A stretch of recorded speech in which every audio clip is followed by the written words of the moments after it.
Welcome to the Big Success Show. Today, 6 easy steps to financial freedom. Brought to you by financialfreedomtool.com. Plenty of money for life. Big Success with the Professor and Mary-Lynn. Financial freedom. Sound good to you?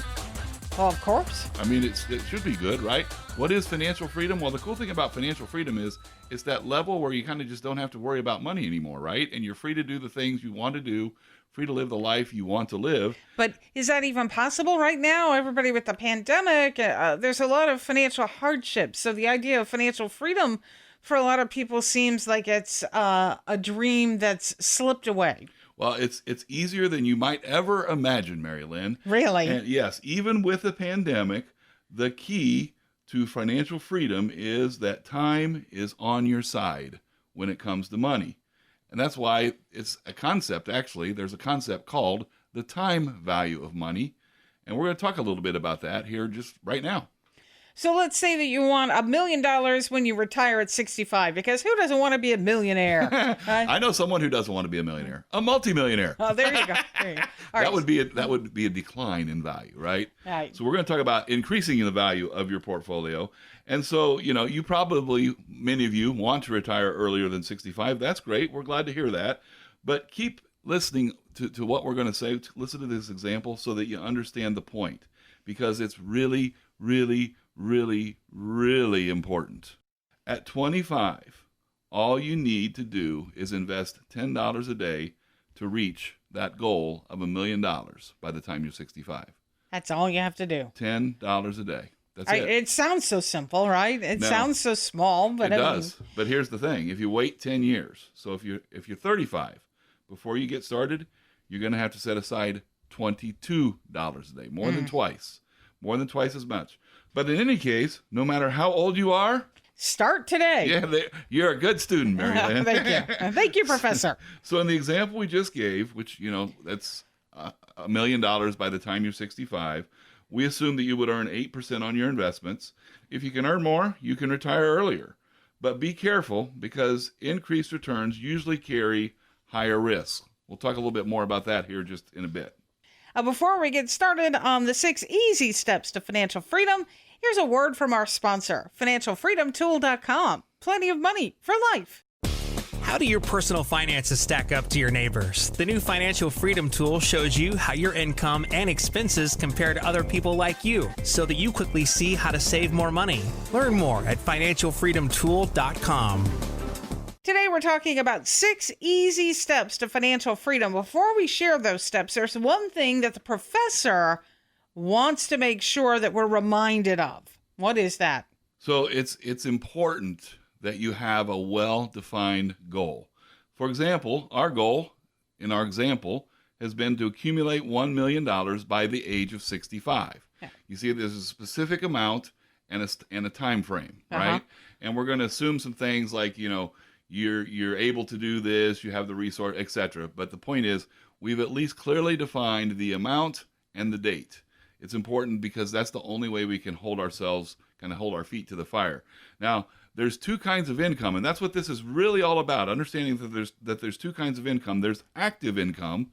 Think about that as money that you make for you working, okay? And then there's passive money, or passive income, which is money working for you. Oh, doesn't that sound better? Yeah, see? So a big success, we kind of think about it this way.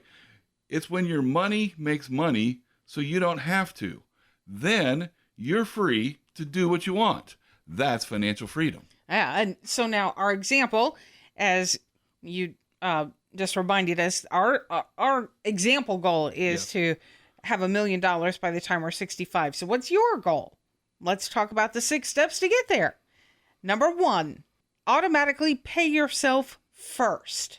Yeah, I think a lot of people get kind of confused by this concept, and they say, well, of course I pay myself first. Right, I get the paycheck, I get the deposit, so yes, yeah. But let's talk about this. Do you get the check and you make the deposit, and then you start spending money, and then if there's any money left, you save it?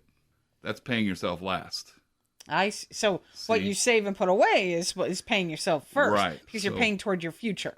Yeah. So what you want to do is you want to make sure that you pay yourself first. So in other words, when you get that check, it automatically goes to something, goes to your savings account, goes to an investment account or something that's going to help you save for the future to be financially free. Right, to make that 1 million by 65. Yes, exactly right. So the easiest way to do this is set up an automatic deduction from your paycheck or your bank account. And, people always say this, if I don't see the money, I don't even miss it. Like if taxes go up a little bit in a year, we don't miss it typically. And that's what the government knows. Well, guess what? We can play the same game with our own money and it'll help us get ahead. 6 easy steps to financial freedom. Number 2 is purchase with purpose. Now, we all make spending choices every single day. The question is, do you really need that even bigger TV now? Of course. That's what we think, right? That we can't maybe. wait. We can't do without it. Well, if you don't have the cash, don't spend it. That's rule number 1.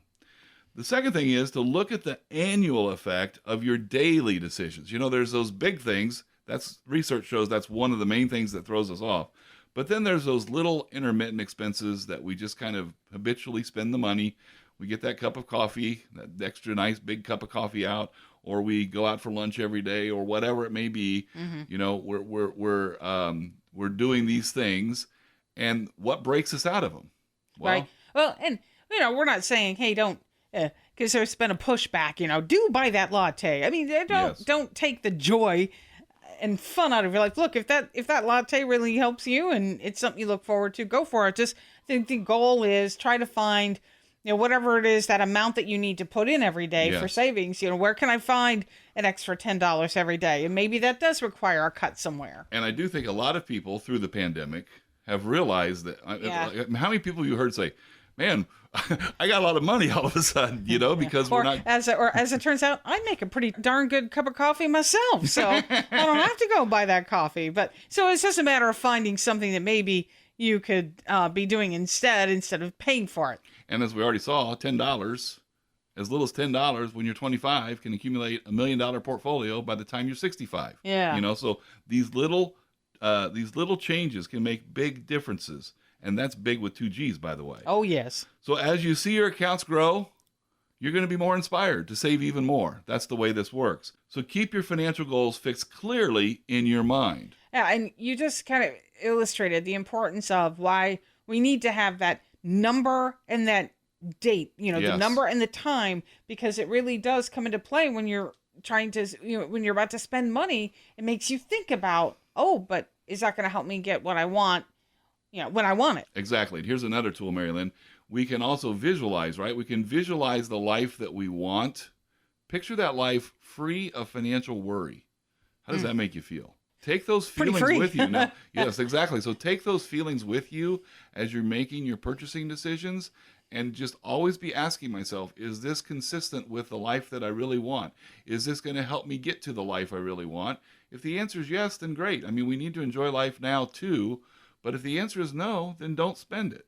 In our show notes today, you'll find a link to a podcast we did about the marshmallow test. That's about, putting off instant gratification. Mm-hmm. So that's an interesting read and listen. And then also another resource is our financial freedom tool, because that tool helps you pinpoint places where you can find that $10, $20. It really helps you easily find ways to save more money, and you'll find that link in the show notes too. Moving on to our third step to financial freedom, and that is to own your own home. Now, this may surprise you, but we can make a pretty good case for renting. I would agree. Yeah. There's, as a homeowner who's gotten socked with some pretty big bills in the past, sometimes I feel like, what in the world was I thinking? Well, and so here's the deal. Research actually shows that you're better off renting and investing than owning your own home. So why are we telling people to own their own home then? Well, because most people have trouble believing this research. They think that buying a home is just kind of seared in our brains from the time we're young adults. The problem here isn't the research. The problem is that most renters never get to the second half of the phrase, rent and invest. They only rent. And invest part. They rent and they rent and they rent. And by the way, this doesn't just happen to us in housing. This happens to us, in other areas too. But But, people rent and rent and rent. They don't rent and invest. We don't have that discipline. And buying a home creates discipline for us.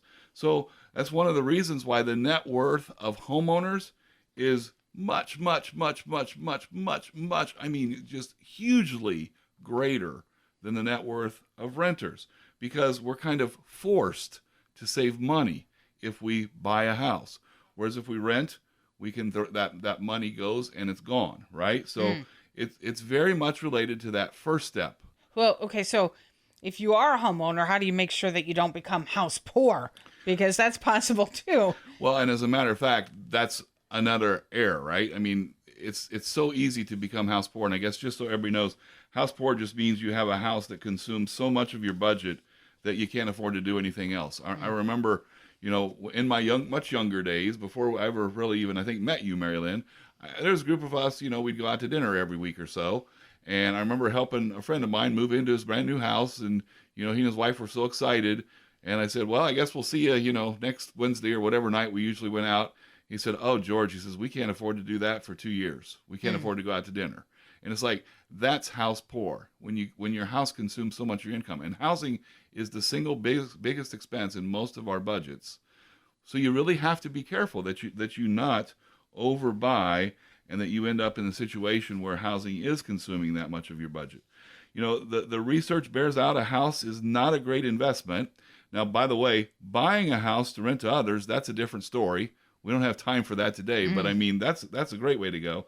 But for your personal living space, find a house that helps you meet all your goals, including, like in the example today, the goal of having $1 million by the time you're 65. Review the first couple points if you need to understand how to do that, how to make your goals consistent. Because the thing is, you can buy a house now. You can always trade up when you don't have to worry about money anymore. That's a good point. All right. So moving on to our fourth easy step to financial freedom, and that is pay off debt. Now, you've probably heard people say, I want to buy a house because renting is just throwing money away, right? You hear that again and again and again. And we're running with this under the debt theme just because it's kind of flowing from the previous point about owning your own home. Well, here's my question. Why are we so opposed to throwing money away to our landlord, but we think nothing of throwing money away to our banker? Think about it. The mortgage interest they charge you is a rental fee on money. So you're going to pay rent one way or the other. It's just, are you renting a house, or are you renting an apartment or whatever, or are you renting money to buy a house? Okay? There's not really any difference. So point number one, understand that. Okay? Yeah, that's a great point. So now, if you're going to have debt, we said that this point is point number 4 is pay off debt. Well, the debt we're really talking about is interest on high interest debt, like credit cards. Okay? We're not really talking about paying off your mortgage early. That's going to come down the road. And there's a lot of factors that once again, beyond the scope of this podcast. So start with one obligation, like the credit card bill with the highest interest rate, let's say. Pay it off. Take the payment you've been making on that and add it to another one. Pay that one off. Eventually, guess what? You have no credit card debt. Don't stop then. Keep making those payments, but make them to yourself. You see what I'm saying? Yeah. Make those to yourself, and that's going to jumpstart your future. It's just another secret to reaching your goal to want to retire early. Today, we're talking about 6 easy steps to financial freedom. Number 5 is to invest wisely. But what if you're not a great investor? How do you make sure that you invest wisely? We'll give you an easy way to do that, Mary-Lynn. So first thing we want to understand, though, is this concept of risk. We mentioned it earlier, and I said we'd get back to it. Well, a lot of people don't accept enough risk. If you invest too conservatively, it's going to be hard to reach your goal. And people don't understand this, but you actually can go backwards by being too conservative in your investments. You can lose money by being too conservative, believe it or not. So being risk adverse is risky. It can be. And it really comes down, once again, beyond the scope of today's podcast, but comes down to inflation and taxes. They can just eat away any money that you may be making if you're ultra conservative. So there's a basic financial principle that says that increased risk generally deserves increased rewards or increased returns. But here's a secret. Time takes away much of the risk. You see this? We're back to that time theme. Time takes away much of that risk. If you're investing money that you don't need for 5 years, your risk is generally less than if you need it in 1 year. Okay. Right. If you can live without it for 10 years, your risk is even lower. Once we get to that 10 to 20 year period, we can make investments that are, historically speaking, pretty near not, like people almost never lose money when they're investing properly for 10, 20 years. Okay. All right. And then another thing that we always hear is about diversify. Don't put everything into, don't put all your eggs in one basket. Exactly, Mary-Lynn. I'm glad you brought that up, because the easiest way to do this answers your first question too, which is if you get a balanced index fund, let me be specific, a balanced no load mutual fund like Vanguard. They're really inexpensive. Their management is really inexpensive. There's no front load. There's no commission or anything like that. So all your money's being put to use. That is the simplest way to invest. And then you just don't touch that money until you've reached your goal of financial freedom. Okay. Now here we are to our final step, our final easy step to financial freedom. And this is a big one. It's prepare for the unexpected. And George, as we're, coming around here with the pandemic, I've been reading a lot of surveys where people say their number one regret is that they were not prepared for the unexpected. Yeah. Yeah. And here's the thing, I guess one of the things we always tell people is to expect the unexpected. So we're going to go beyond that here. Yeah. But I mean, it starts with expecting the unexpected because we know it's going to happen. And I'll just give you a good example. Like they say that if you set aside 3% of the value of your home each year for maintenance, you pretty much will always have all the money you need to maintain your home properly. Okay. So there's just a little simple rule of thumb that kind of sets money aside for your any your kind home, of an emergency home care. thing, or like, when I, just those unexpected things like, oh, the sewer line needs to be replaced, or, Yes. suddenly my air conditioning went out. Oh, I got to replace the whole AC unit. So, Yes. yeah. And then also make sure you're insured properly. That's really important. Insurance is also called risk management. Yes. So, we tend to we don't really like to talk about insurance too much because it's about catastrophes and death and disability and all that kind of stuff. But the thing is, it's really just, once again, it's managing those risks. And so, for example, one risk that many people overlook is disability. Like, what if I become disabled? Right. Do I have insurance to cover that? Stash away that emergency cash reserve. People say 3 to 6 months. It really depends on how your income. Once again, this is beyond the scope of this particular podcast, but I mean, the more erratic your income, the more volatile your income, the more your cash reserve needs to be. Yeah. That's when you move up from 3 to 6. And I do want to say that when it comes to building an emergency stash faster, again, our financial freedom tool really comes into play here, and it really helps because it allows you to really look at your bills, all the bills that you're paying, and find money there that you can start putting away toward your emergency fund. Exactly right. Yeah. And we've got that link right here in the show notes. Now, you're not going to get rich quick with these 6 steps. We don't promise that. But the thing is, they will put you on the road to financial freedom. Enjoy the trip because it leads to big success. Do you have any questions about our 6 easy steps to financial freedom? We love to hear from you. Feel free to reach out to us. Big Info, that's BIGG info at BIGGSuccess.com. And we thank you so much for listening today. Until next time, Here's to your big success. Find Big Success at BIGGSuccess.com.